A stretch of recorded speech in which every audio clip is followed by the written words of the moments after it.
on!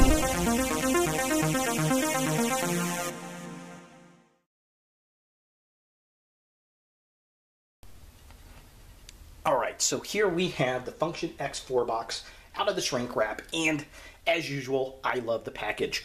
Love the dark purple. It's got that nice plastic sleeve on it that just makes these boxes look really nice on the shelf. We got the Function X4, Sigma L, the FX logo, this time with a Sigma, and there's a point to that here in a minute, I believe. We've got the Function X4 and Sigma L on that side. Really cool artwork on the back. With said BB. And then we have a picture of good old not Mindwipe and then his wing looking super cool. So where does this Sigma L come from? So all of the Fansproject figures have a gimmick on names. Code was every third letter of Chrome Dome. Smart Robin was a scramble of Brainstorm. And then Quadruple U, two U's coming together to look like WW for Weird Wolf. So the interwebs theory is that the Sigma L, the L is a right angle, and if you flip the Sigma this way, it's an M. Flip it that way 90 degrees, it's a W for Mindwipe. Sure, I'll buy that. Let's see what the box looks like compared to the other Function X packages.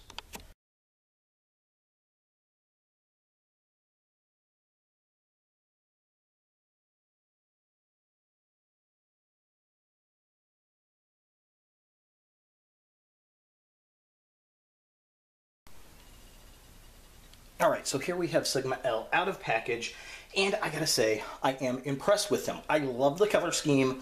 I love the level of detail. Of the 4 figures we've gotten in this series so far, I think he's probably the most detailed. Code was the first venture, and he looks really, really good, but I think Quadruple U really surpassed him as far as the quality of the sculpt, and this is absolutely the best so far that I have seen in hand. Love the color scheme. I love the dark purple, the dark red, the black, the silver, the neon green everywhere. He's very vampire-like to me, and I do appreciate that. So we'll look at him a little closer here in a second. He does have his instruction book, which is exactly like all of the others.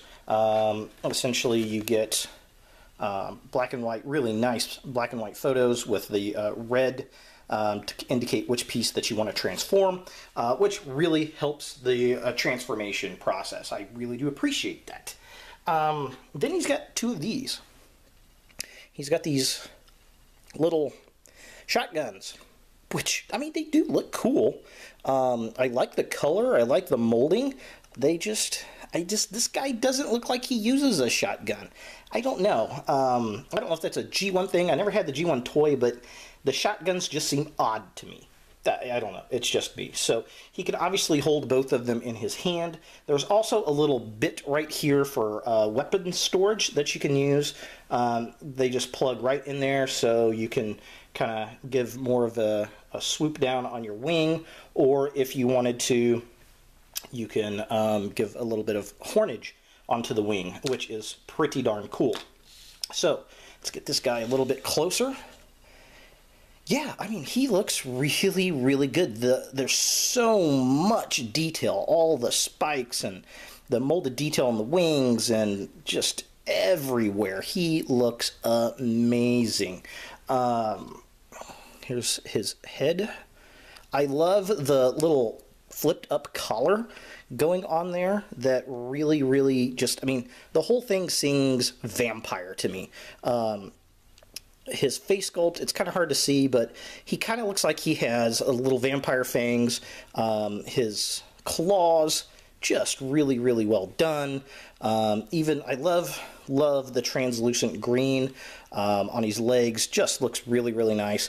And then he's got his little translucent visor there that if you lift up, you can see he has little red eyes, which is really, really cool. Definitely digging that.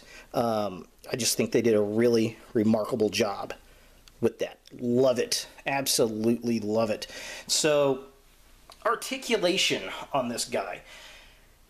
I mean, it's pretty pretty standard type stuff. He's got his knee joints, he's got a hip swivel, his arms can go up and down, he's got his elbows, his wrists can swivel, he's got some movement on his feet. His head is supposed to move left and right, but I don't know if it's this particular figure or this collar. It just seems like that's a lot of difficultness, and I don't want to break the head, so I really don't mess with it too much. The one drawback, I will say, is probably this wing set being on the upper arms. While it does look really, really cool and gives him a lot of girth and just very nice. And I love the back of the legs, by the way. Oh, so solid. Being on the upper arms, it just, I don't know, there's something about it that isn't quite right. I would rather the wings had been on the back shoulder blades. I don't know, maybe that's just because of posability. I mean, you can lift it up, but the problem is the wings only go like that far. So, yeah, I mean, it'd be nice to be able to move the arms up and down without the wings moving. But is that the end of the world? No, it is not. If you don't like the wings going forward, you can pin them back if you desire to kind of give him that sort of look. I don't particularly care for that, but I guess it could save some shelf space on the bookcase. I personally think he looks way better with them displayed out like that, for sure. So let's see what this guy looks like with some of his counterparts in robot mode and see how he stacks up. Alright, so here we have Sigma L with code and with quadruple U. And as you can see, he is, well, a little bit taller than the other two. He is probably a good head taller than the others, which is really cool. And of course, the wings just kind of give him this even bigger piece, bigger feel about himself. And I went ahead and put the shotguns on there, and I think the shotguns look pretty cool hanging downward on the figure.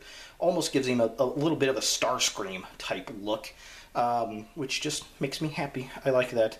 But yeah, he's definitely cool and definitely different, but oh, so detailed. He's definitely a nice looking figure.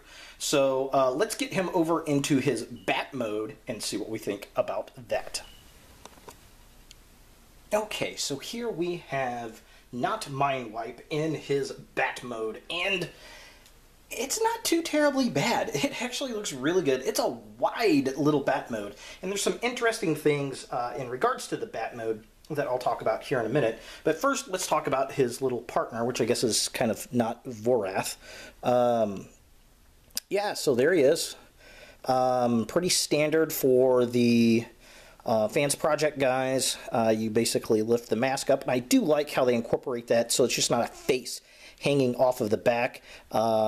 He's pretty well articulated, I guess, for a little Headmaster dude. Very well sculpted. He's got a nice little paint job going on the face. Very cool stuff. I like the silver bat logo on him, which is very, very cool. So, yeah, good old Mindwipe here. Interesting that they employed the speakers on there. It just reminds me a lot of Soundwave for some reason. I really wouldn't mind this repainted in a blue, black, and silver scheme, maybe with gold, and get a Soundwave repaint out of it. That really wouldn't be bad at all. It'd be pretty cool. But yeah, so the reason for the speakers, he used sound to hypnotize Transformers in the G1 continuity. Because bats have their sonar, I guess. He used the sound to hypnotize him. He also, I believe, he was kind of the black magic character. Like, there was something to do with him where he wanted to talk to the dead or control the dead or something like that, which is most definitely cool, especially with this vampire look he's got going on in this incarnation. So, looking at the bat, transformation on this guy is actually relatively simple compared to some of these other Fansproject figures. He looks pretty decent. It looks pretty cool. I don't particularly care for him standing upright like that. He's got this nice little bat face going on there, and he actually has like a little gun or something in the mouth, which is pretty darn awesome. You can, I suppose, if you want to get him in flight mode, you can just kind of lift up the head like such. The wings do have some bendage so that you can kind of get him in a flight mode if you would so desire.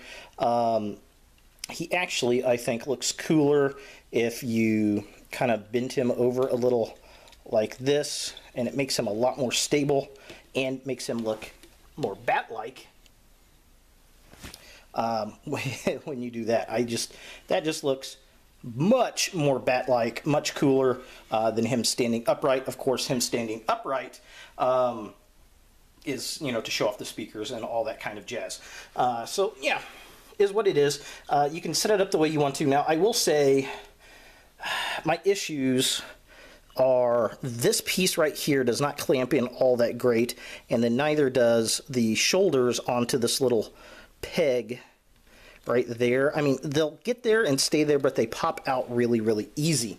But the same token, I mean, it's going to stay there, but the code was so difficult to transform that this is a far superior transformation. Now, the other cool thing is we got this little coffin-looking thing back here, which, again, goes to that vampire deal that I just love. And this is actually the place to put your Headmaster. So there's the compartment that the Headmaster goes into. Let's see if I can get this guy in here. So he just kind of sits in like that, and then you close the little coffin up around him, which is most definitely cool stuff. I really do dig that. It's got that nice kind of neon green and the translucent green cross around it. Just super, super cool. You can also take the shotguns and kind of mount them on the top up here to give him some weapons. But yeah, do what you want with it there. So, what do we think about the bat mode? I think it looks cool. It's definitely different. It is. It's definitely different. So let's compare this to another Headmaster figure that we've gotten and see how he compares up to Swamper. Alright, so here is the Fansproject Sigma L next to Toy World's Swamper. And as you can see, size comparative, they're actually pretty good in beast mode together. They look real nice. They complement each other very well with their very, very G1 style decos, which really makes me wonder, do I want to display this guy in his bat mode with Swamper in his alligator mode, or do I use the really cool vampire robot mode?